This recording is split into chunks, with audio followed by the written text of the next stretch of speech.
Get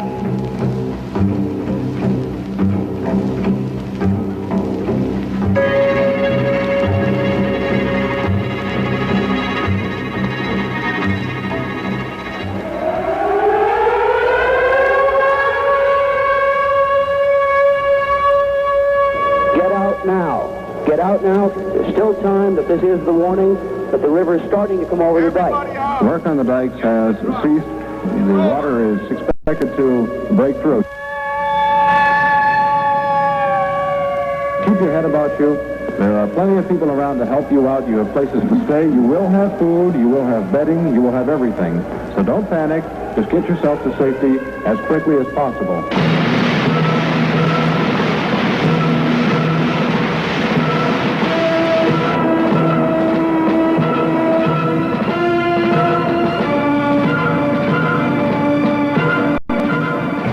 Unbelievable. South Wilkes-Barre completely inundated with water. You can't even see a road, a side road, an alley, a back street, or a backyard. The water is cresting at the first floor of many of the homes in the South Wilkes-Barre section. All it is muddy Susquehanna. The Susquehanna River plays an important, mostly beneficial, but largely overlooked role in the life of central and northeastern Pennsylvania. And standing here in June of 1992, it's easy to see why it's so easy to take the river for granted. But standing here on June 23rd of 1972 would have been impossible. And what you're about to see for many people will bring back a flood of memories.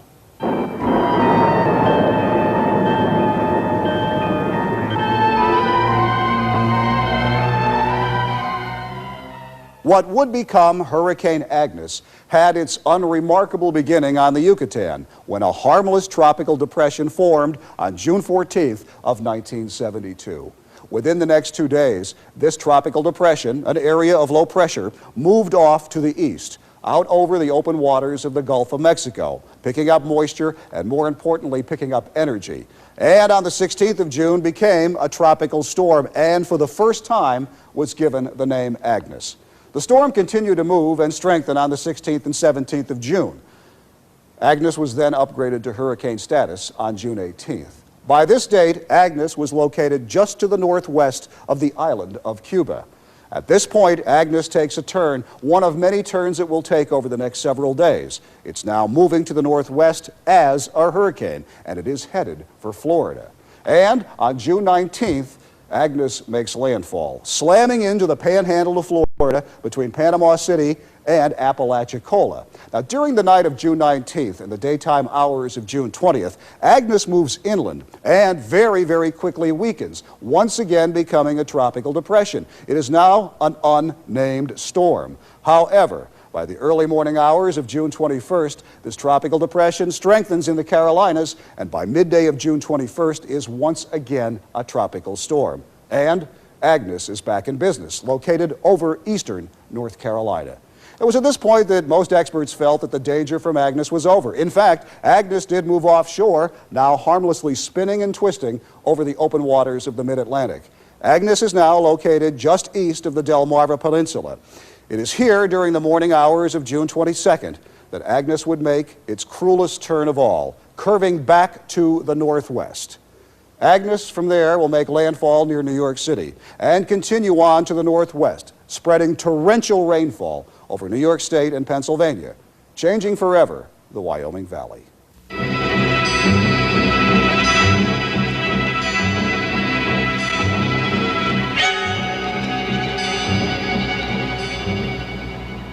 Even after Agnes had changed direction and started heading south toward New York and Pennsylvania, there seemed to be no cause for alarm.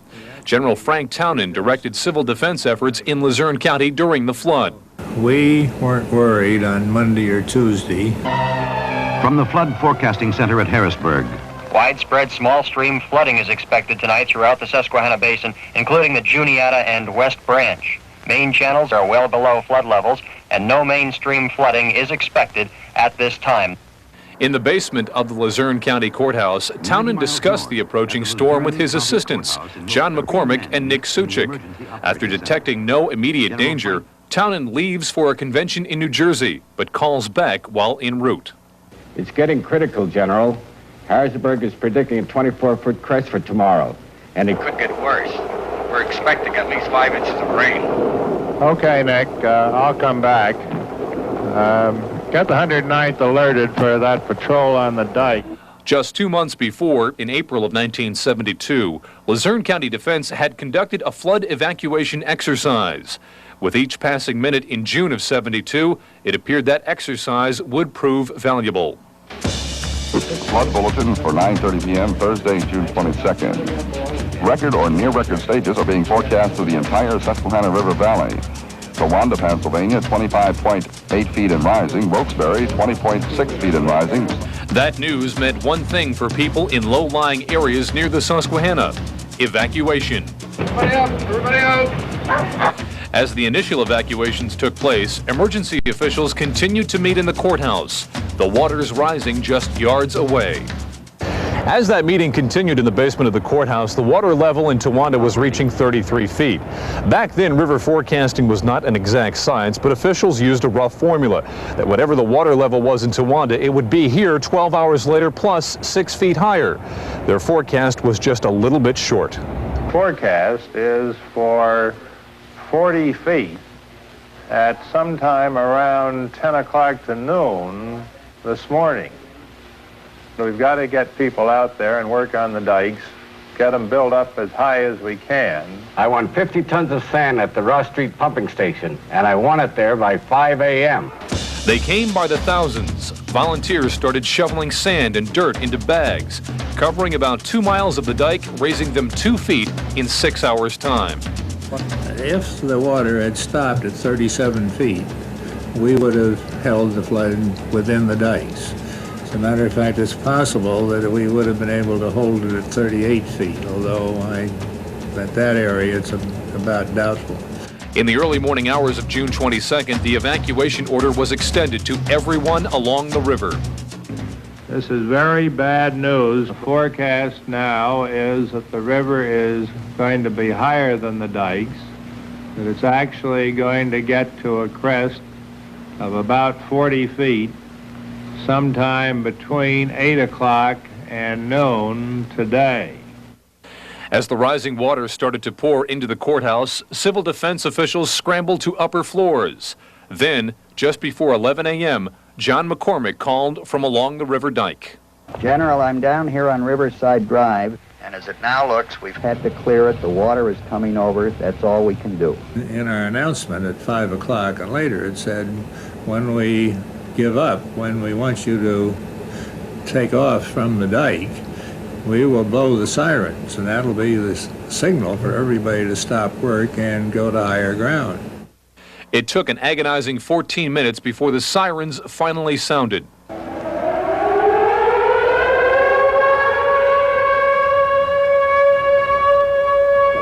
out now. Get out now. There's still time that this is the warning that the river is starting to come over the dike. Then, shortly after 12 noon on June 22nd, 1972, the floodwaters that would change the future of the Wyoming Valley began to slowly spill over the dike. The Susquehanna River smashes through the dikes. Its wrath, its awesome destructive power unleashed on the Wyoming Valley. The valley is now one big body of water. Unbelievable. South Wilkes-Barre completely inundated with water. It's Mother Nature at its very worst and most frightening. The lives of more than 80,000 people will never be the same. Many leave before their homes are destroyed, but some are trapped as a call for help goes out. Wilkes-Barre Police, anyone who has a boat, requested to bring it to the police department. Just about every boat and helicopter within a 100-mile radius of the Wyoming Valley is pressed into service. Just about everywhere you look, there was a rescue. We have a report of 4 people on a rooftop, corner of Church and Rudder. And each rescue was a struggle for life. 2-year-old Debbie Kindler was in the care of her grandmother in South Wilkes-Barre when the waters began to rise. We weren't thinking because we woke up it was during the night when they came down on Academy Street and they announced evacuate immediately. which we didn't know. We were in bed when they told us, and we had to get up and rush out. We really rushed out, and we went up to WBRE Apartments. What did you think when you were holding that little baby in the middle of a disaster? It was scary because I was afraid I was going to drop her in the water when I had her on the boat because she was screaming, and it was scary. Debbie's parents were in upstate New York attending a business conference when the waters rushed in. They never thought it could happen, and they could not believe their eyes when they finally made it back home. Coming down 81 is still vivid in my mind of what our city looked like. It was just a haze. There were helicopters all over, the Army trucks. It was just devastation. We were sick. And it wasn't until several hours later that they learned their little girl was alive and well. Many people were evacuated from their homes in the middle of the night. Most, in fact, were lucky they got out of their homes with what they had on their back. So they were brought here to the Redevelopment Apartments on Northampton Street. This would be their safe haven, but for a few precious hours, because it was learned there was a possibility of a gas explosion here, and fires burned all around the apartments. So those evacuees had to go through it a second time. We had to go down the stairway, and it was dark, and some of the people had to be carried down the steps because they couldn't walk down. It was scary. It was scary. Then we had to crawl out of a window backwards, and the rescue fellas, they pulled us out and put us on that canopy and then lowered us to a boat, and that was scary because she screamed Lou murder. And I'm glad I had my grandmother there. It amazes me, my parents, they left me behind. So I'm glad that I had someone like my grandmother. She's been my best friend for many years, so it was nice having her there and having that now to cherish. It'll be nice. A steady stream of evacuees went through Jean Luster's apartment window at B'nai B'rith. So the man staying in the boat would grab a hold of the lady's legs so he can get her into the boat. The boat was rocking, you know. It was, and then another person came. And then some of them with children. And the same scene was repeated over and over again all over the valley. It was awful. The people were so concerned and frightened. And, you know, we didn't know whether we're going to keep our food or should we throw it out, you know, because we couldn't get out of the building anymore. That was finished. We just had to wait to the boat. The boats weren't that big. But luckily, big enough. Max Bartikowski owned a jewelry store in Center City. He moved much of his valuable merchandise to the second floor, and then he moved to higher ground. The night before the flood, I stayed with a friend of mine at the Sterling Hotel, and he had a room in there. He was a resident of the hotel, and I figured, well, will the flood come or won't it? And we woke up the next morning, and there the waters were through. You could look out his window on Market Street and see into the square, and you could see just the water all the way, as far as the eye could see. Dr. Robert Capon was a professor at Wilkes College when the dikes broke. He was able to salvage only some of his books and records before the water rose. This is his class book from the summer of 1972. It was a demoralizing situation. However, there are a lot of lessons to be learned from the flood. One is you learn that you really didn't need a lot of things that you think you need on a day-to-day basis. And the other is that there are certain things which you do consider unimportant that become important at that particular time. I'll give you a very quick example. My wife one day said, gee, if I only had a needle and thread, and we didn't have one. Demoralizing, yes. Hopeless, no. The need was great, but the response to that need was even greater. Shelters were set up in schools and churches. At least for now, the homeless had a roof over their heads. Well, she's young. She don't understand what it's all about. But it's a sad thing, you know, losing everything that you have like that. But thankfully, many others did. Pocono Downs Racetrack and the Wilkes-Barre-Scranton International Airport were staging areas for a massive support effort. Eugene Peters was the mayor of Scranton. His city was spared the full wrath of Agnes. He volunteered to coordinate relief efforts for his friends to the south.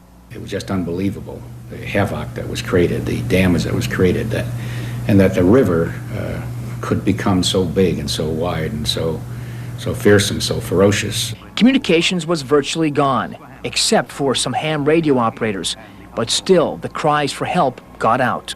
We then began by radio and by word of mouth making contact with as many people as we could, and we asked for just about anything conceivable: doctors, medicine, foods, and help. And it came from everywhere. People who may not have been affected by the floodwaters, but rather affected by human pain. Mothers start coming with station wagons with foodstuffs. We began seeing truckloads of foods not being sold but just brought to the airport to be dispensed to others. We saw a real human need, and we also saw a great human feeling of sharing and wanting to help. For as cold and brutal as Agnes was the warm, loving care of people from all walks of life that made the difference. Across the river, so are Kingston, Plymouth, 44.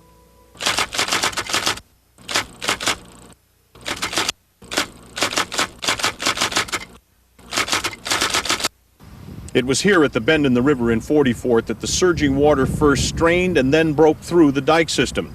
And in a matter of minutes, just a block away, veteran WBRE journalist Jerry Baum found himself in the dual role of being flood reporter and flood victim.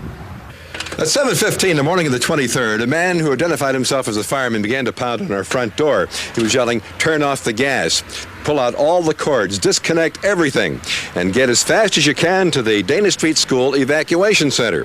Well, needless to say, we followed those orders, but we were able to get back here a short time later, and we tried to move some of the furniture and some other valuables from the first floor up to the second level, hopefully to keep them out of the floodwaters. Then we went across the street to the River Street Dike, where there were about 150 people filling sandbags and hauling dirt and rock from convoys of trucks that were coming in, trying to reinforce the dike. But it was all done in vain. The Susquehanna topped the dike with a tremendous force and speed. Like a funnel, it swept everything in its path as water shut down Butler Street, seeking its lowest level in the barrow. Everything had been done to fight back. Then another evacuation order was issued. Sheldon Glahn was a Red Cross disaster official in 1972. In fact, his appointment became effective the morning of the flood. At first, we went around just evacuating people, getting them collected. First, we used the 44th United Presbyterian Church. Then when that went underwater, we took them to the high school. And that was a mistake because that went underwater. Then they had to be evacuated by boat. And then I spent most of my time with my son's ski boat pulling people out of houses and taking them out to dry land. We did that for about 2 days. And then after that, then I was in my own home for about 15 minutes. I managed to get my wife's portrait into the attic and salvaged a few old chairs, and by that time the water was spurting out of the floor and it was time to leave. Mr. and Mrs. Glahn have a permanent marker which shows the water level at 6 feet 6 inches on the first floor. Glahn was in the valley during the flood because of his job, and he came back to his home on Bitlack Street. All he had was a box of crackers, a jar of peanut butter, and a soft drink. I broke in the front door to get in the house. My aluminum siding was charged with 110 volts, with the full voltage, which I had been concerned about. So I had to take the meter off the house first, which meant I had no lights. And then I stayed here for several days before the family came back. Ruth Glahn was a hairstylist. She was still working in her shop until 11 o'clock the morning of the flood. That's when the sirens began to wail. She got some lunch, and that's when things started to happen. And we went over to the cemetery about 1 o'clock. And we were amazed at what we saw. The vaults came right up out of the ground, and I never thought that vaults would float, but they floated. And the trees, these huge trees, just came up by the roots, just floated right up. And so pretty soon I heard a voice say, "Ruth, if you don't get out of here, you're going out in a boat." The river tore through and under the cemetery. 2,500 burials were displaced. Today, a memorial marks the devastated area. 1992 also means that many Small Business Administration disaster loans will be paid in full. The Glahns, like many others, took out a 20-year loan at 1% to rebuild their homes. They made their final payment in March, and the house is theirs. This was the water line on River Street when the Susquehanna finally stopped rising. When it began to recede, it had stopped just shy of the first floor of my house, but many of us were equally concerned about WBRE TV on Franklin Street in Wilkes-Barre. It was our place of employment, our bread and butter, and the TV station was in real trouble. Now, at the highest point of the floodwaters, all of this, the entire ground floor studio level of WBRE was underwater. The level just over my head here on the ground floor. But because of advanced warning and round-the-clock work by technicians and staff, we were able to stay on the air without interruption using a temporary studio at our transmitter building. This was a time that WBRE's John Bendick remembers well. None of us in the media were prepared for what we saw from the air, lifted above the flood by helicopters provided by the Pennsylvania National Guard. What we recorded on that first flight was what the nation, the entire country, saw that night. And back in the newsroom later in the day, the calls poured in from all over the nation. The national media hungry for more details, more pictures. We gave them all we had. Many of us on that first flight trembled with the thought of that first look at our own flooded homes. And that's what made this story so special, so memorable. We were reporters, but we were victims. And when the military helicopters landed, we jumped aboard boats, and this look at the flood from street level was as awesome as the view from the air. Throughout the flights and throughout the boat rides, reporters and cameramen were strangely silent. I suppose we knew this was to be the biggest story we would ever cover. My photographers, Tom Smith in the air, Fritz Chamberlain in the boats, and George Monagas, all part of history. There weren't many jackets and ties to be seen during the coverage of the 1972 flood. Yes, that's John Bendick, 1972, wearing what I grabbed when I left home in a hurry. Reporters, photographers worked this story day and night, and we worked and worked and worked. Well, one of the misconceptions about the flood is that the damage was confined to just a few areas. Well, the fact of the matter is the rampaging river did serious damage in many places that didn't get as much media attention as Wilkes-Barre. Rick Mason reports on the flood's impact on central Pennsylvania. While the river dumped more than 1 billion gallons of floodwaters on the Wilkes-Barre area 20 years ago, the Wyoming Valley was not alone in its misery. Downriver communities from Bloomsburg on the North Branch to Lock Haven on the West Branch also sustained millions of dollars in flood losses from the Susquehanna and its tributaries. Fishing Creek has been the thorn in Bloomsburg's side, even more so than the river itself. The town's Scotttown section was hit first when the creek left its banks during Agnes. Most of the devastation of Agnes was because of that. The second day of the flooding, the river started coming up. Since the 72 flood, Bloomsburg has developed river stage forecast maps, and an island has been removed from Fishing Creek. But their best hedge against another Agnes is flood insurance, though town officials worry about complacency. Many people in Bloomsburg have dropped their flood insurance, and certainly any kind of major flooding, any storms that we have today could affect them. So we're looking at starting an effort to encourage them to pick up flood insurance again, particularly the industries.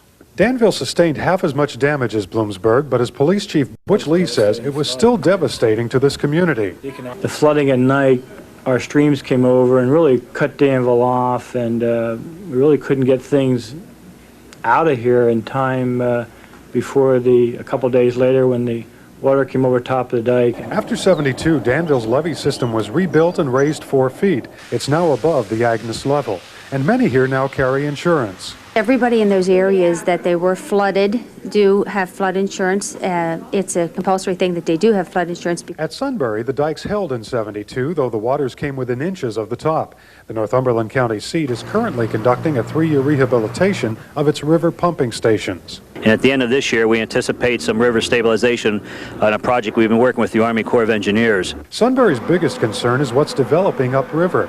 If Wilkes-Barre's dikes are raised 5 feet, another Agnes would hit Sunbury hard. The more they improve their dike system up there, and they deserve to protect their property, don't get me wrong, but we don't want it filtering down and coming over our wall in the future. So as they develop upstream, we're staying in touch with the Army Corps of Engineers to make sure that they are considering what's going to happen down in our area at the same time. On the West Branch, Williamsport was spared much of the wrath of Agnes. The river missed topping the levees by a foot. Poor drainage areas did experience moderate flooding. Since then, talk of raising Williamsport's levees several feet has died down, but the city spent millions of dollars to improve runoff. Milton was the only Pennsylvania town with flood insurance before Agnes, but few had policies. Since 72, they've spent $17 million on urban renewal, including demolition of hundreds of homes, leaving room for growth. For days, Wyoming Valley residents tried to return home, but could not. First, the water itself stopped them. 8, 10, 12 feet in their homes, the most important place in their lives. Rowboats took over roads after residents took to high ground. I got to the Market Street Bridge. It was just like being the only person on earth. And nobody, I mean, absolutely not a soul as far as the eye could see. Then the National Guard kept homeowners away to protect people from damaged and dangerous homes and to protect houses from possible looters. Guardsmen remember it as their hardest job. You and your family lost everything, and I was standing on a street corner, and that was your house, and my job was to keep you out of there. Right. That was our hardest job, because the people would be crying and say, "That's my house, I want to go in there." Gradually, residents returned, but nothing could prepare them for what they found. When I first opened the door, this was the worst moment of all. You see everything topsy-turvy where it had floated up to the ceiling and then down again. God, oh God, what are we gonna do? Come on, you're gonna do it. Oh. When you see that yellow stuff pouring right through a beautiful home, well, I'm telling you what, break your heart. Really break your heart. And the labor was backbreaking.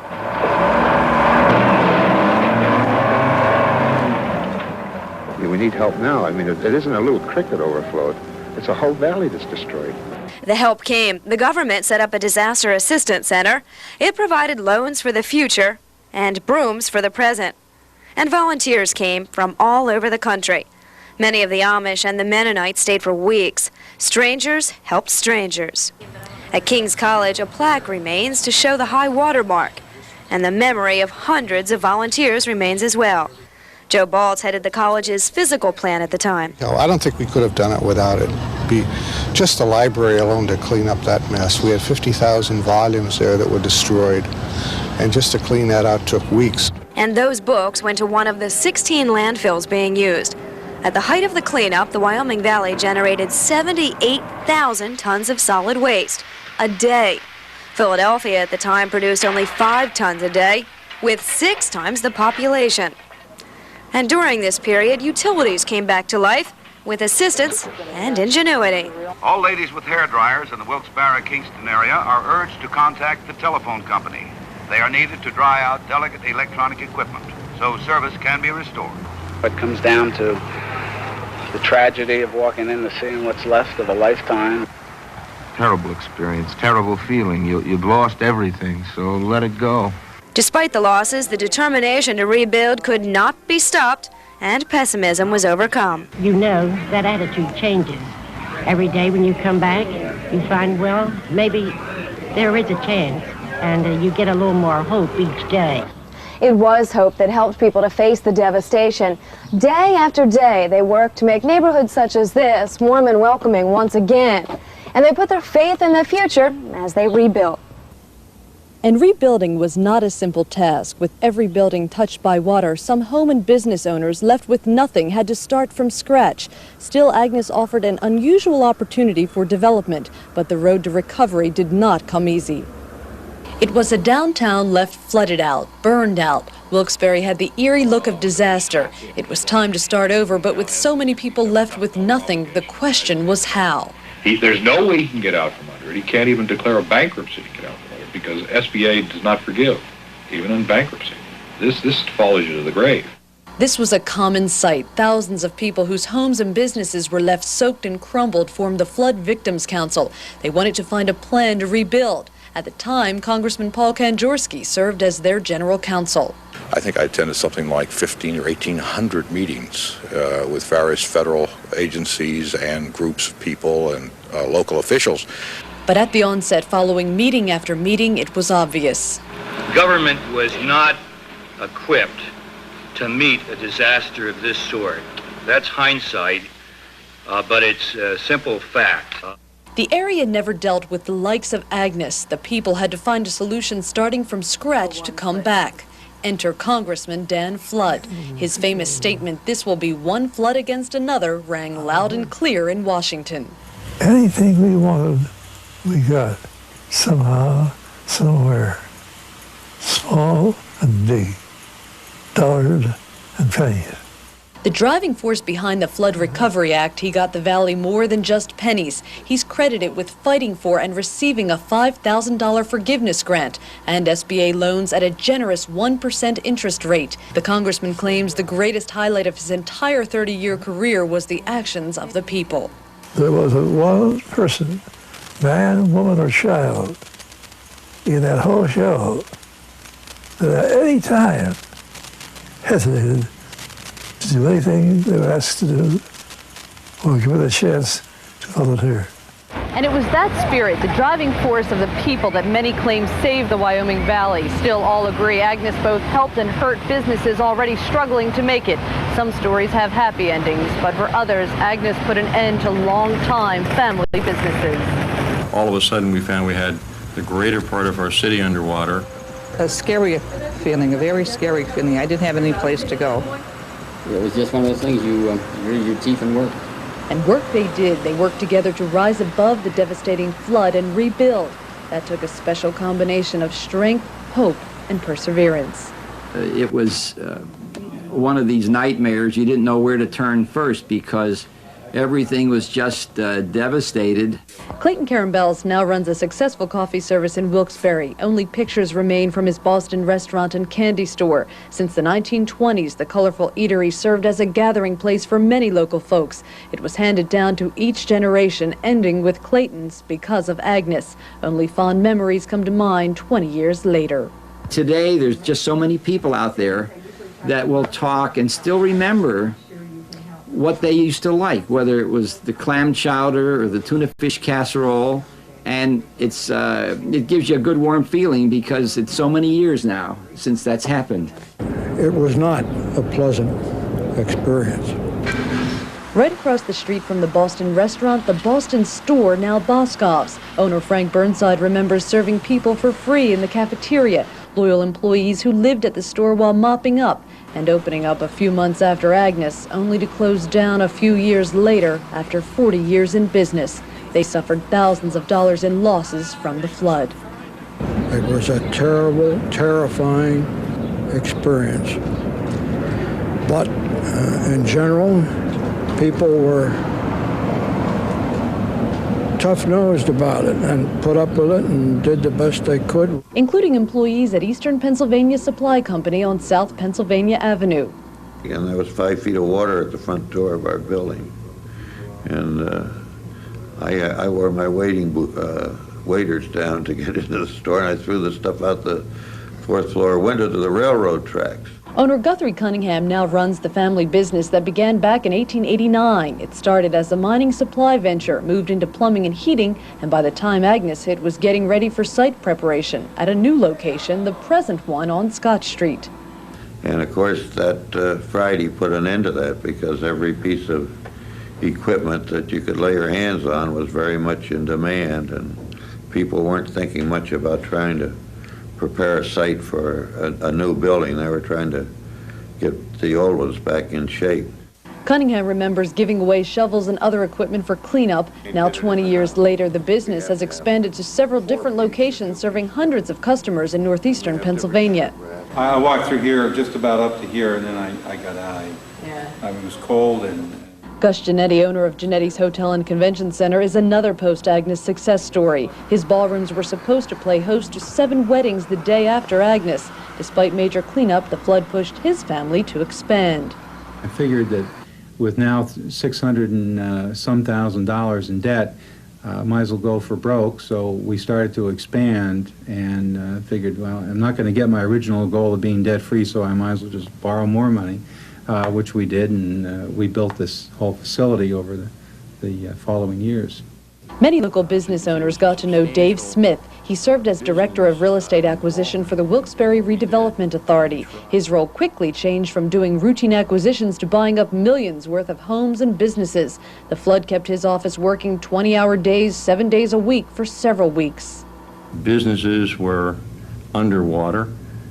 People were unable to get the normal supplies they needed just to continue life. So our role changed substantially within a 24-hour period.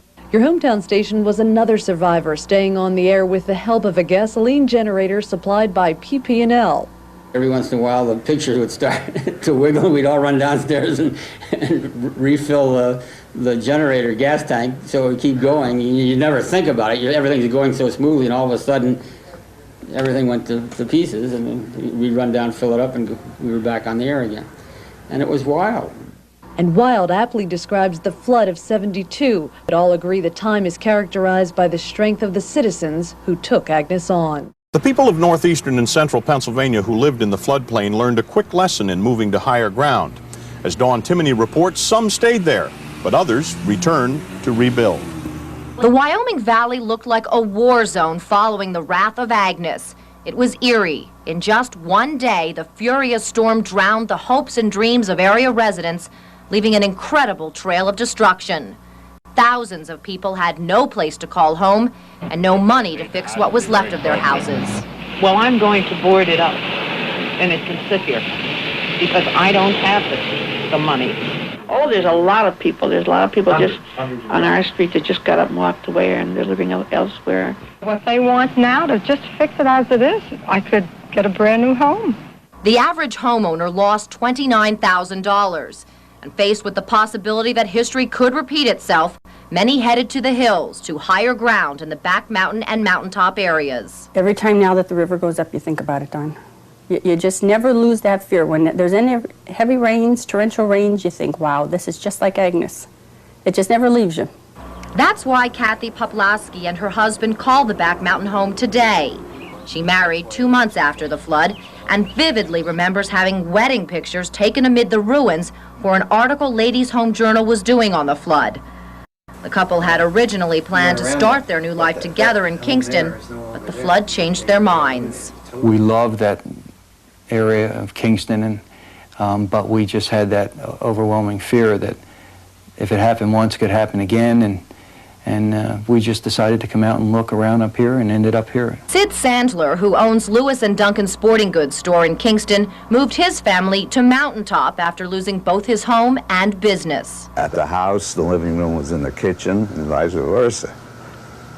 At the store, the same situation. Once the window shattered and the water just gushed in, why, nothing was in the place that it was supposed to be. Still, Sandler decided to keep his business in Kingston, simply moving it across the street from where it originally stood on Wyoming Avenue. I thought about it, and then I thought of that quote that lightning doesn't strike twice at the same place, so I rebuilt. They say home is where the heart is, and some people's hearts were still in Wilkes-Barre, where their churches and children's schools were. Sandy Rifkin and her husband Arnold moved to Mountaintop for just a year until their home on Riverside Drive was livable again.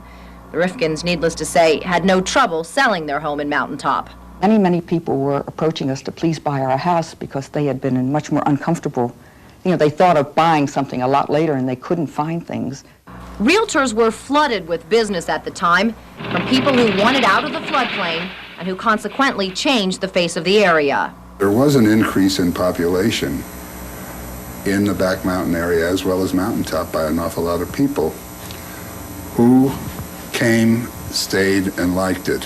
There were those, however, who could not handle the disaster and moved out of Pennsylvania altogether. One fella, he was crying, and he said, "Go to my house and get rid of it." He said, "Here's the deed. It's all water-soaked and everything else." And he said, "I just don't want any responsibility. If you have to have it torn down, tear it down. I'm leaving the area." In recent years, however, there's been a reversal in trends, and people are moving back to the downtown area. With the Dikes rebuilt, their confidence is rebuilt. And 20 years later, there's even new construction going on right here on Riverside Drive, directly across from the Susquehanna River, and not too far from where the river broke back in 1972. It's impossible to estimate really how serious this situation is, but this is without any doubt the most devastating disaster that's hit Pennsylvania in its history.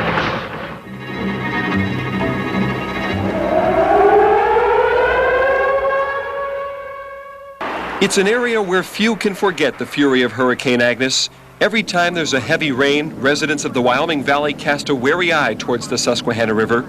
Is it possible another Agnes situation could hit northeastern Pennsylvania? it can happen again. The chances of that happening are probably very, very remote. We're looking at a situation that's probably like a 1 in 100 year occurrence. AccuWeather meteorologist Dave Dombeck says the hurricane was one thing, but what made the situation far worse was an unusually large dip in the jet stream. It transported Agnes and parked it over the northeast. So Agnes was literally just stuck in this circulation of this closed-off low, and that's why it didn't just go out to sea or didn't just come northward, do its dirty work, and get out of here. It got captured, and this closed low stuck over the east for many days, and that's why it just seemed to rain or shower day in and day out. Despite all the rain that fell that fateful week of June 1972, no one initially suspected the Susquehanna could breach its banks and inundate the Wyoming Valley. And the reason the river's projected crest fell far short of its actual rise was because of the way flood forecasts were calculated at the time. For one thing, not enough emphasis was placed on projected rainfall. And Jim Syracuse of the Luzerne County Emergency Management Agency says reports of observed rainfall throughout the river basin were rather limited. There were very few places reporting in. They relied heavily on volunteer observers that had to literally go out and measure by hand the actual amount of rainfall. And again, that information was then generalized for a larger area. Nowadays, the Emergency Management Agency also uses automatic rain gauges at many river points and can access that information with the computer. The touch of a button can reveal just what areas become inundated when the river reaches a particular level. While there's no 100% guarantee a flood the nature of 1972 can't again happen, officials will be ready like never before. Our primary goal and responsibility is timely and accurate warning and notification to the public. If we can enhance that time and give people more time as far as preparing for something like this, more lead time, we've met our primary goal. But questions remain. Are we prepared for the possibility of another flood? And has everything been done that can be done to protect the people and property of the region? Immediately after the floodwaters from Hurricane Agnes receded, state, local, and national officials vowed the same flood would never happen again. But the very same promise was made after a similar flood 36 years before. The existing system was built in the period since the flood of '36, so work started in 1940 approximately and continued through about 1956 before all the sections were completed. Even though $12 million had been spent on the dike system since 1972, flood protection has not been improved. That money was spent for dike repairs and renovations, not improvements. In a few years, though, that will all change. Beginning in 1995, the U.S. Army Corps of Engineers will begin a massive project here along the banks of the Susquehanna to increase flood protection. The $200 million project will raise dike levels anywhere from 3 to 5 feet. Legislation for those improvements was passed in 1986, 14 years after the Agnes flood.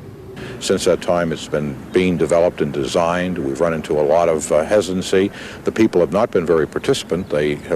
Many people have lost the memory of what happened in the flood, so what could happen in a future flood. But we are on track now. We have the funds moving in this next year for the final design and engineering, and we anticipate that by 1995, hopefully, the system can start. Once it's completed, the project will probably be the most significant water control project on the eastern seaboard. However, it will not be the end to flood worries in the Wyoming Valley. The design will provide for protecting the community from a reoccurrence of the flooding that occurred in 1972. Are there some communities that will be left exposed, shall we say, even after this project is done? Yeah, there are the communities that traditionally have had flooding at low levels will again be flooded. The Shikshinis, the Plains Townships, Plymouth Townships. There is no protection plan for them at this time. That's because there are some sections along the river that have never had flood protection, areas like farmlands and uninhabited zones. But for those who remember Agnes, the dike improvements on the way in 1995 should provide a little more comfort. For all its nightmarish consequences, there's an almost dreamlike quality to remembering the Agnes disaster, especially as we stand here and look at the placid Susquehanna River today. There's a sense it was something that happened a long time ago and far away. Well, the reality is it happened right here and not all that long ago. And for all the people who lived through it, it will always be a flood of memories. And the list of those who had been evacuated continued, many finding temporary shelter at GAR High School.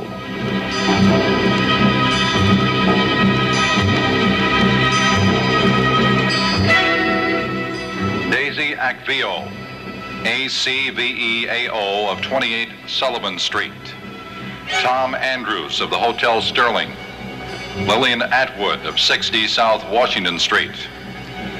Robert Angelique and Mr. and Mrs. Robert Shell of 59D Old Karma Terrace. Mr. and Mrs. Peter Barek of 479 Cary Avenue. C.H. Bessert of 444 West Academy Street. Eunice Bebb of 214 Carlisle Street. Calvin Beckman of 29 Hickory Street. John Brody of 29 Hickory Street.